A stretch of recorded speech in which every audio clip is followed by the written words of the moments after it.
Hey guys, happy Purim.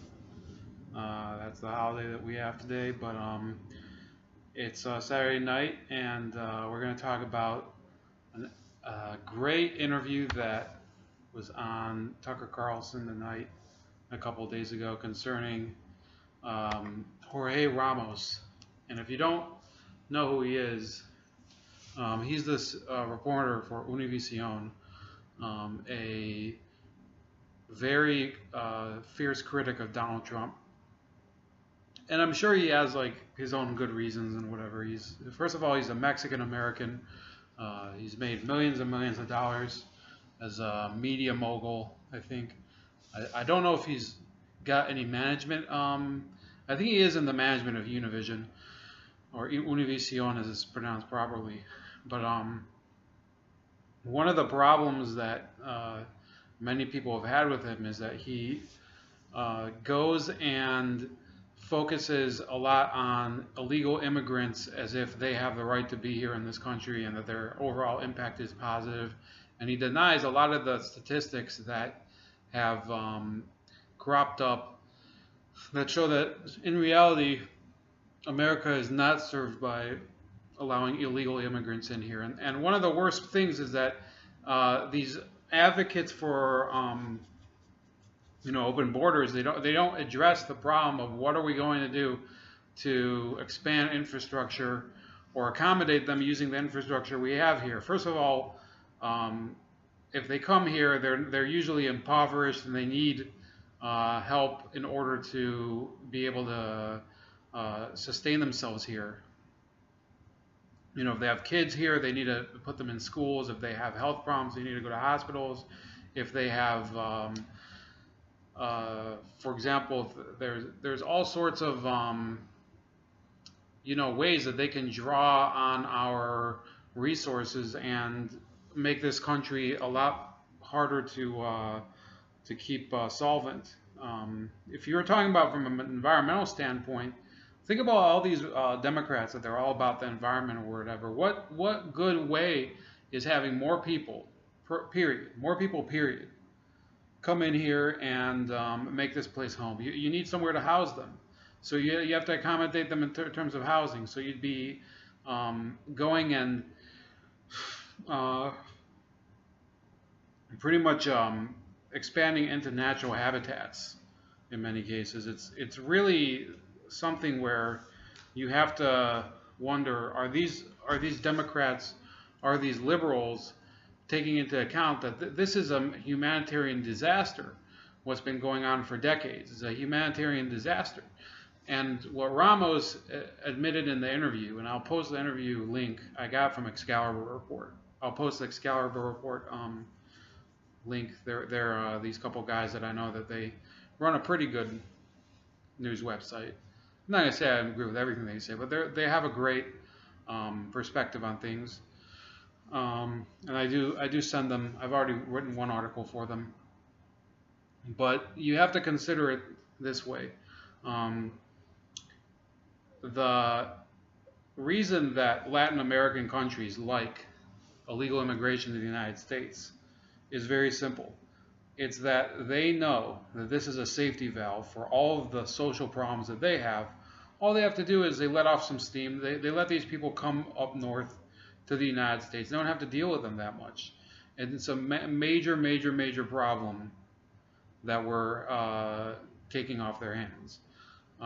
When you have poor people that have very little hope of success, and that's how it is in a lot of these countries. You go to Guatemala, it's a horrible disaster. Guatemala, they have a large population of Mayan Indians. They have, and they don't have any potential for success. It's an undeveloped country. They still have charities going down there and digging wells and shit like that and building schools.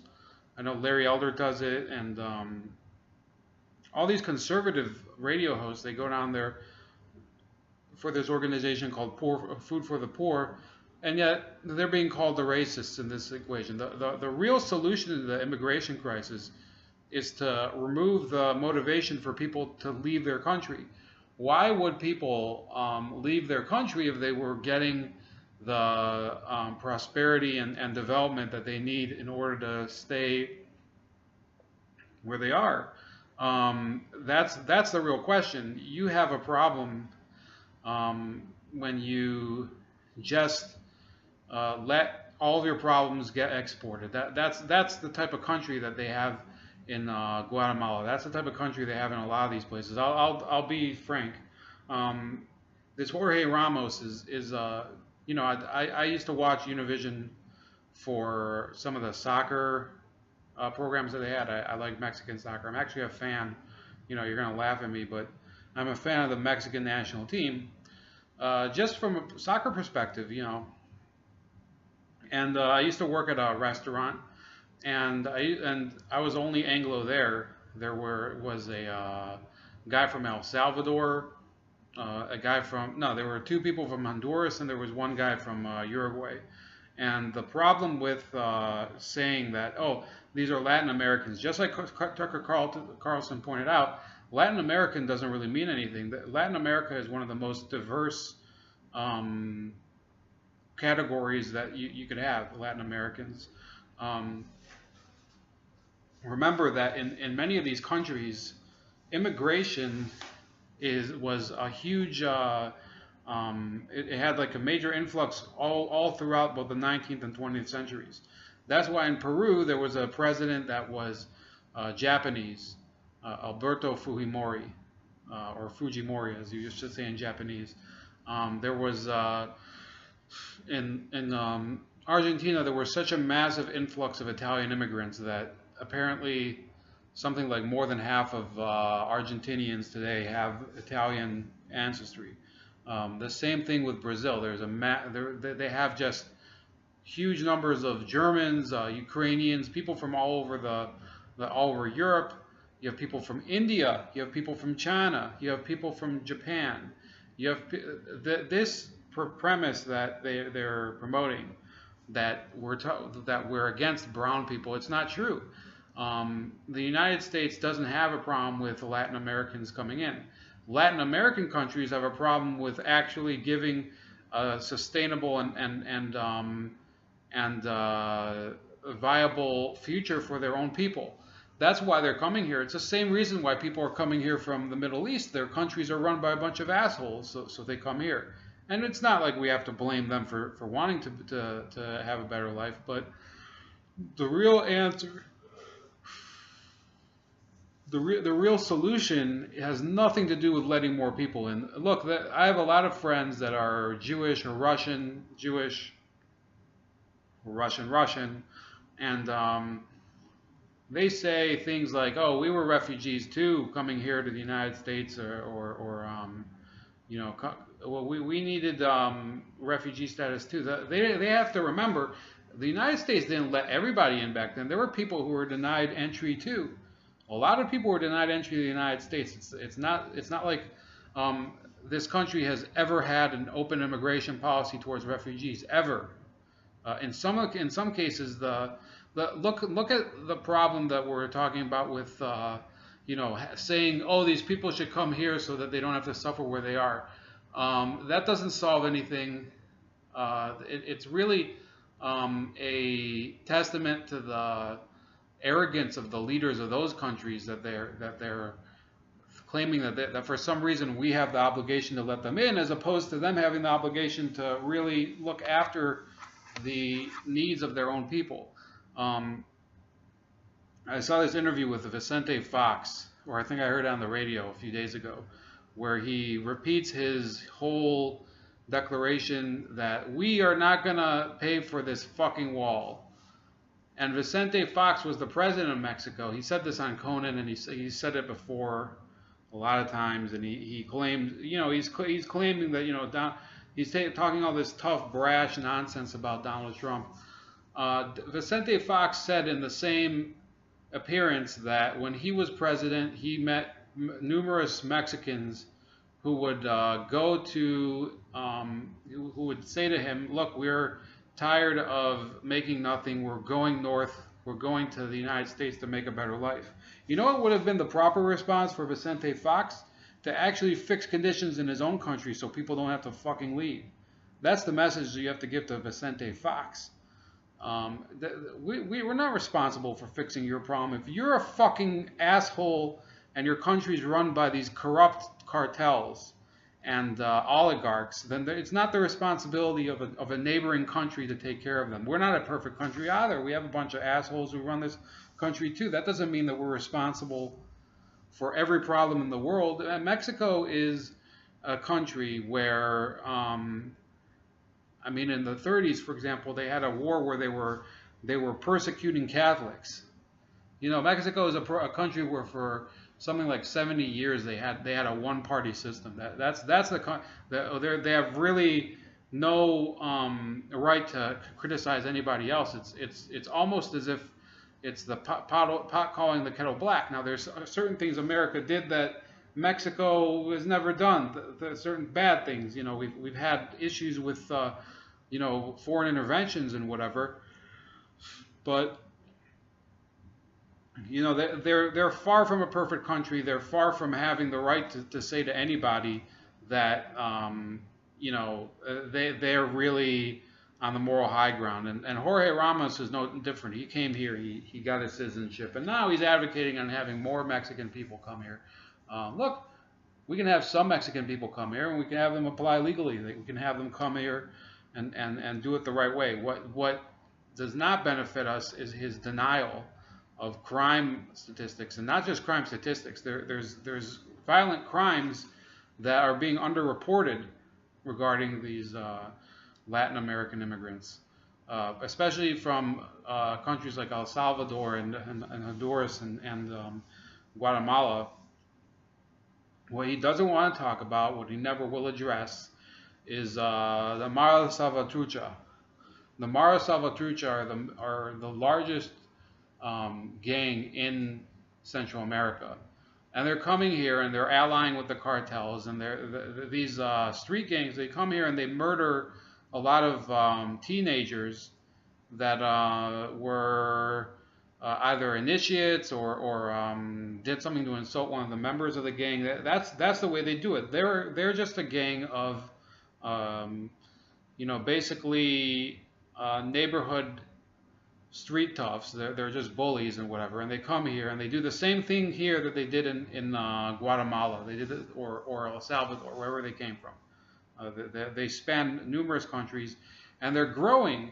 And instead of addressing it as an honest journalist like Jorge Ramos is supposed to, he just wants to pretend like it's not a problem. The more you ignore that problem, the worse it's going to get. And then you're going to wonder why Americans hate illegal immigration. They hate illegal immigration because it leads to other illegal acts. There was a woman who was murdered in not even a woman, she was a minor. She was a girl, 15-year-old girl, murdered in Virginia by Mara Salvatrucha, MS-13 as they're called, MS-13. What else? There was a murder here in Ohio recently by an MS-13 crew. There was a gruesome beheading in Texas of this woman, and her husband was killed too. But they beheaded the woman, and Jorge Ramos doesn't want to address that. He wants it to be an issue of demographics and racism. That's not just that you have actual problems coming in here. That just because we want to accept people and accept that they have the right to live the way that they want to, it doesn't mean that we should accept everything. It doesn't mean we should accept things that are destructive. It doesn't mean that we have to accept things that violate our laws and social expectations. And now the next step in his mind would have been bilingual education. No, absolutely not. I speak Spanish. I don't speak it amazingly, but I speak Spanish. I actually work in a company that we do a lot of business with Latin America, but there's no such thing as this expectation that just because a lot of people are coming from a certain area of the world that we're going to start speaking their language. It was the same thing people were saying, I think a couple years ago, that the next language that Americans have to learn is Mandarin Chinese. Because we were doing so much business with China, and there's a massive immigration from from Asia. By the way, there's a lot of illegal immigration from Asia too. Just not in the same way. There's, shipping containers and other ways of people smuggling and trafficking. They don't want to deal with that. Jorge Ramos doesn't want to address people smuggling. The point is that we don't need this bullshit where they're saying, oh, we have to adapt to the times. That's what he was saying to Tucker Carlson. He was saying, by 2044, American whites are going to be the minority. So be it. Let them be the minority. That's not the issue. This is a country founded on British parliamentary system of government. And we can tell every country, doesn't matter what social society sends their people here, whether they're Chinese or whether they're Mexican or whether they're fucking Dutch. If they send their people here, you have to come here and learn how to behave as an American, live within this system. That's why we have citizenship tests. That's why we have, an education system based on civic pride. We should have, at least. I don't know if we do anymore. And instead of just criticizing everything here, Jorge Ramos should shut the fuck up. You came to this country. If you would have been nearly as successful in Mexico, maybe you should have fixed Mexico instead of trying to tell us how to run our show here. There's so many people who came to this country and made a much better life here than they did in their home country, because their own home country is a fucking shithole where assholes run everything. And he admitted that as much in the video. He said, well, Mexico isn't a good example of human rights because they treat their Central American immigrants poorly. Exactly. So then fuck you. Fuck you. That's the message we should be sending to Jorge Ramos and the Univision people. Look, you can come here. You can still speak Spanish. You can still make money. You can still be the same person you were over there, but you can't just tell other people how to behave and how to make our laws and how to enforce our laws. That's our decision, and we're not going to go take cues from some basically this white Mexican, trying to call us racist. If we're so racist, then how did you get here? How did my parents get here? They were from foreign countries too. The point is that we have a system, and you have to agree to it, or you can get the fuck out and complain somewhere else. I bet in Mexico they wouldn't take your complaints as seriously as they do here. Anyway, have a great night. This is Ramon with Bold Like a Leopard, and we'll see you around the bend.